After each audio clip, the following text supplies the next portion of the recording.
আমি চাইলে কোনো একটা জায়গায় বসতাম, বসে মিটিং করতাম, লোক জড়ো করে করতে পারতাম, কিন্তু না, আমি শুরু থেকেই বলে আসছি, এখনো বলছি, আগামীতেও বলবো, আমি চাই মানুষের পরিষেবা পাক, মানুষ সরাসরি আমার সাথে যোগাযোগ করতে পারুক। সেই জন্য আপনাদের এলাকায় এসেছি। আপনাদের যার যে সমস্যা বা অভাব অভিযোগ আমাকে জানাতে পারেন। অনেকে জানিয়ে গেছেন, কিছু আমি নোট করেছি আর কিছু তৎকালীন সমাধান করেছি। কারণ ভোটের সময় আসবে, ভোট মিটে গেল আর দেখা দেবো না, ওটা আমি বিশ্বাসী নয়।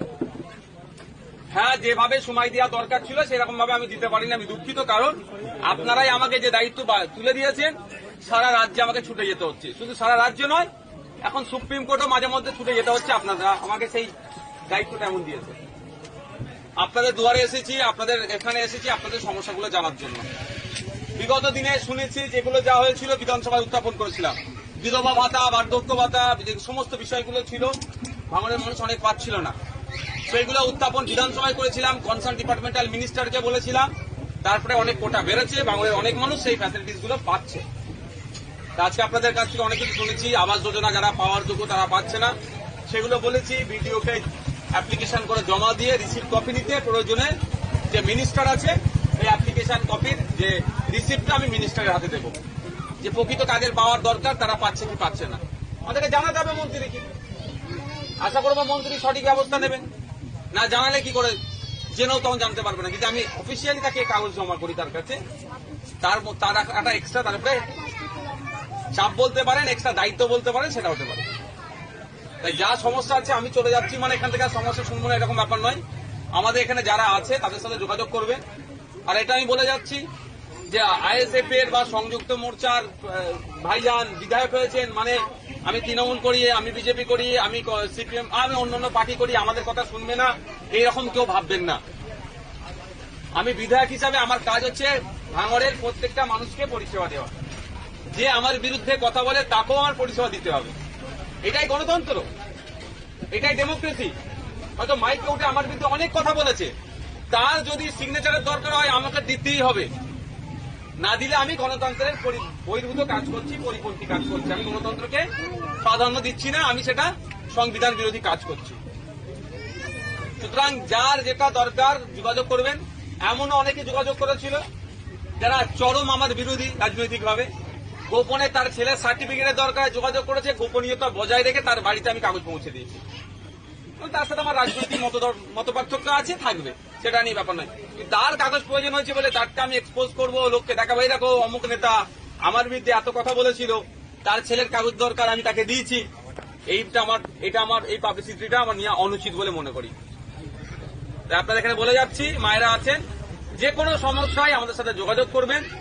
আমরা আমাদের দিক থেকে যথেষ্ট পারবো চেষ্টা করব। আর বাচ্চাগুলোর না পড়াশোনা নেই না কোনো সমস্যা, এটা মাথায় রাখবেন। পড়াশোনা যেন ঠিকঠাক করে হয়। আজকে ভাঙড়কে নিয়ে অনেকে অনেক রকম ভাবে কথা বলে। কিছু সংখ্যক রাজনৈতিক কারবারিদের জন্য ভাঙড়ের নাম বদনাম হয়, কিন্তু রেজাল্ট দেখেছে কি? মাধ্যমিক বোর্ডের রেজাল্ট দেখুন না মাদ্রাসা বোর্ডের রেজাল্ট দেখুন, ভাঙড়ের জয় জয়কার। আলিমে মাদ্রাসা বোর্ডের সাতুরিয়া, ওটা হচ্ছে আপনার সোয়ানির ছেলে র্যাঙ্ক করেছে। ফাজিলে কাবিলাঙ্গার ছেলে র্যাঙ্ক করেছে, ভাঙড়ের ছেলে। দুজনের সাথে আমার কথা হয়েছে। আর বাকি কয়েকজন যে স্কুল বোর্ডে তাদের সাথে নাম্বারগুলো কালেক্ট করছি, কথা বলবো। অন্য একদিন তাদের বাড়িতে আমি আসবো। কিন্তু ভাঙড়ের মেধা আছে, ভাঙড়ে এটাকে ভালো করে দেখানো হয় না। ভাঙড়ে কেউ একটা চকলেট বোমা ফাটালে ভাঙড়ে বোম পড়েছে বলে বড় বড় পেপারে বড় বড় করে লেখা হয়ে যায়। কিন্তু ভাঙড়ের ছেলে পশ্চিমবাংলায় টপ 10 এর মধ্যে কতজন আসলো, টপ 3 এর মধ্যে কতজন আসলো, এগুলো কিন্তু দেখানো হয় না। আর কে একজন নোটোরিয়াস ক্রিমিনাল কি বাজে কথা বলছে সেটাকে সারাদিন ধরে টিভিতে দেখাচ্ছে। সারাদিন ধরে তো দেখানোর দরকার যে ভাঙড়ের ছেলে গত 4-3 বছর আগে নিটের এক্সাম দিয়েছিল, তিনি অনলাইনে পড়াশোনা করে 1947 র্যাঙ্ক করেছে এই অঞ্চলের ছেলে, ভাঙড়ের ছেলে। এটা দেখায় না বেশি করে। কে সমাজ বিরোধী কটা বাজে কথা বলেছে সারাদিন ধরে ওটা চালাচ্ছে। আমাদেরকেই আমাদের ভাঙড়ের সুনামটা ফিরিয়ে নিয়ে আসতে হবে। কিছু সংখ্যক রাজনৈতিক কারবারিরা চাইছে ভাঙড়ের কপালে কলঙ্কিত করে রাখলে করে কামিয়ে খাবার জায়গা পাবে। কেন করে কামিয়ে খাবার জায়গা? একটা বড় টার্গেট হচ্ছে এদের, আপনাদের এই এলাকার আশপাশে এয়ারপোর্ট করার একটা ইচ্ছা গিয়েছে। এয়ারপোর্ট করবে কেন্দ্র সরকার, কিন্তু জায়গা কে দেবে? রাজ্য সরকারকে তুলে দিতে হবে।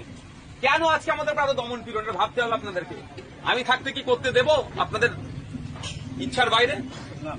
আপনাদের ইচ্ছা থাকলে আমরা হাসি মুখে দেবো, কিন্তু ইচ্ছার বাইরে আপনার আমি করতে দেবো না।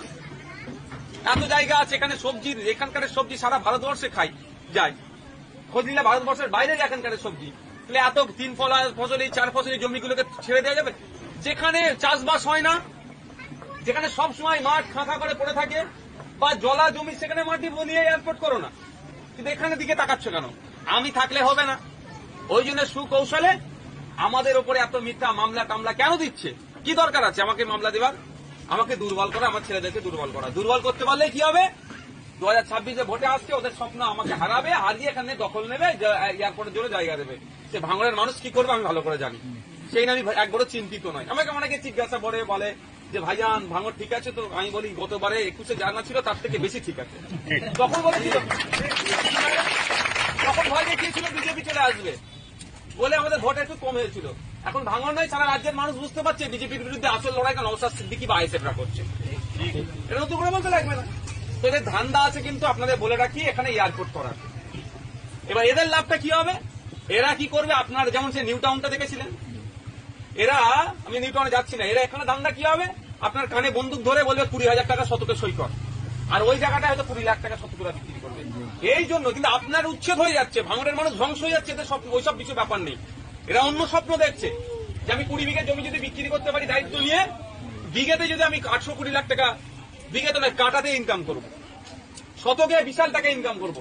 এই ধান্দা এখন এদের মাথায় চলে আসছে। এই জন্য এরা আর মানুষের কথা ভাবছে না, পাগলা হয়ে গেছে। দেখতে পাচ্ছেন না? পাগলা হয়ে গেছে, হই হই করছে। কেন? যে নওশাদ সিদ্দিকীকে যদি দুর্বল করতে পারি তাহলে এই জায়গাগুলো আমি বিক্রি করতে পারবো। নওশাদ সিদ্দিকীরা যদি শক্তিশালী থাকে, এক কাটা জায়গা হাত দিতে দেবে না। ও এদের ধান্দা, এদের লক্ষ্য হচ্ছে এটাই যে ওরা এয়ারপোর্টের জন্য জায়গা কম দামে বেশি কিনবে আর বেশি দামে বিক্রি করবে। এটা আমি থাকলে আইতে তাহলে করতে দেবে না। এবার আপনারা ডিসাইড করবেন আপনাদের উচ্ছেদ চান না আপনারা আপনাদের মাতৃভূমিতে থাকবেন, এটা আপনাদের। আর ক্যামেরা হচ্ছে, এটা বলতে পারবে না যে আমি লুকিয়ে লুকিয়ে বলে মানুষকে উত্তেজিত করছি। এত ক্যামেরা হচ্ছে, খানকুড়ি ক্যামেরা এখানে মানুষ ধরেছে। আমি তো বলছি, আমি বিধানসভায় ভাঙড়ে এয়ারপোর্ট হবে কি হবে না এই মর্মে কোশ্চেন করেছি, আমাকে উত্তর দেয়নি। মানে বুঝতে পারছেন কেন? জোর গলায় বলতে পারছে না তো যে ভাঙড়ে এয়ারপোর্ট হবে না বা এয়ারপোর্ট হবে, কিছু তো উত্তর দেওয়া দরকার। তাহলে ভেতরে কিছু রহস্য লুকিয়ে আছে, এদের রহস্য তো কিছু লুকিয়ে আছে, সেটা বাস্তবায়ন করতে পারছে না কেন? আমি আছি বলে। ওই জন্য আমাদেরকে দুর্বল করার চেষ্টা করছে। বা আপনি আমাদের হাতকে শক্ত রাখবেন কি দুর্বল করবেন, সবটা আপনাদের উপর নির্ভর হচ্ছে। এটা মাথায় রেখে চলবে।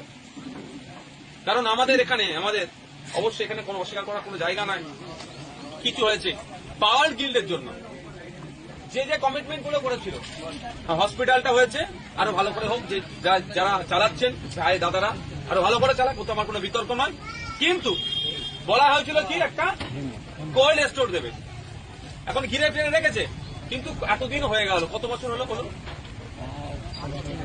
এখনো দিচ্ছে না কেন? এরা আমাদের মানুষের ভালো চায় না। যারা আন্দোলন করেছে তারা এখন আন্দোলন করে আমরা দেখি মাঝে মধ্যেই। আন্দোলন করতে হবে, দ্রুত কোল্ড স্টোরের জন্য ব্যবস্থা করতে হবে, এখানে কোনো বিতর্ক নয়। কোন ঝান্ডায় আন্দোলন হচ্ছে সেটাও বিতর্ক নয়। প্রথম কি দরকার, আমাদের কোল্ড স্টোর চাই, এটা মাথায় রাখতে হবে। এখনো দিচ্ছে না কেন? ভাঙড়ের মানুষের ভালো চাই না। কোল্ড স্টোর হলে সবজিগুলো রেখে দেবে, কম দামে আর বিক্রি করবে না, দাম 2 পয়সা ফসল মালিকরা পাবে, কৃষকরা পাবে, এটা চায় না ওরা। তাই আমাদেরকে লড়াই করে বেঁচেই থাকতে হবে। তো ওখানে জমি কাটলো, ওয়াকফ সম্পত্তি নিয়েছে 3 একর, জানেন তো আপনারা। তার পরিবর্তে কি পেলাম আমরা? আমার কয়েকটা ভাই লাশ পেলাম, কয়েকটা ভাই লাশ পেয়েছি। সেটা আমাদের ভাই, তার রাজনৈতিক মতাদর্শ কি